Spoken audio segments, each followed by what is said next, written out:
ça atelier ou lieu d'expo, hein, ce qui existe en bas. C'était Harry, donc mon mari qui était arrivé dans les années 50 ici, qui l'avait créé et qui était devenu une vraie exposition depuis 1960. Justement, quand il y avait eu l'eau, l'électricité. Et moi, je me suis intégrée, j'ai fait de l'artisanat moi-même en me mettant à faire de la peinture sur soie. Ça a très bien marché tout de suite. Mais il faut dire que j'ai eu beaucoup de chance parce que la clientèle était présentée sur un plateau. En fait, il y avait une clientèle qui était déjà toute faite. Mais enfin, ça a marché très très bien. Tout de suite, j'ai eu beaucoup de plaisir. Et au bout d'une petite quinzaine d'années, bon, j'ai eu des enfants. Au bout d'une quinzaine d'années, j'ai voulu faire un peu plus que de la peinture sur soie. Donc, je me suis mis à faire de l'aquarelle. J'avais des amis qui en faisaient. Enfin, j'ai été peindre avec elles une fois ou deux. Donc je me suis mis à faire de l'aquarelle, tout en continuant la peinture sur soie. Hein.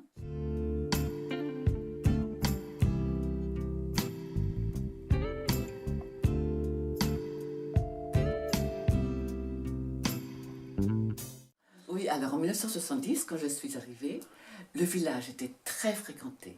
Parce que c'était après 1968. Là, les gens, la population, étaient très intéressés par tout ce qui était naturel, fait à la main, les vieilles pierres. Et les gens qui venaient visiter le village, ils venaient vraiment pour voir des vieilles pierres et pour voir de l'artisanat fait à la main par des artisans qui étaient installés dans la région.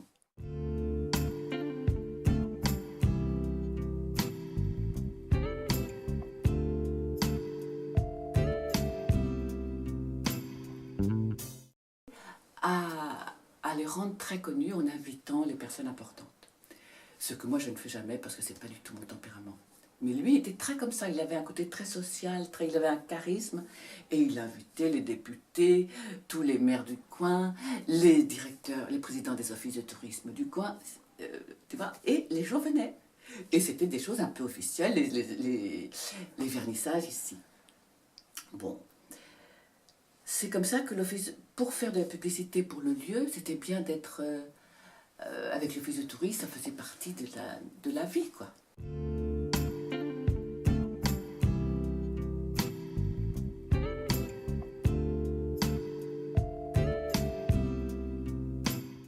Quand je me suis retrouvée seule, quand Harry n'a plus été là, ça a continué. Moi, j'ai continué. Bon, j'ai laissé l'exposition dormir un peu, mais sans la fermer.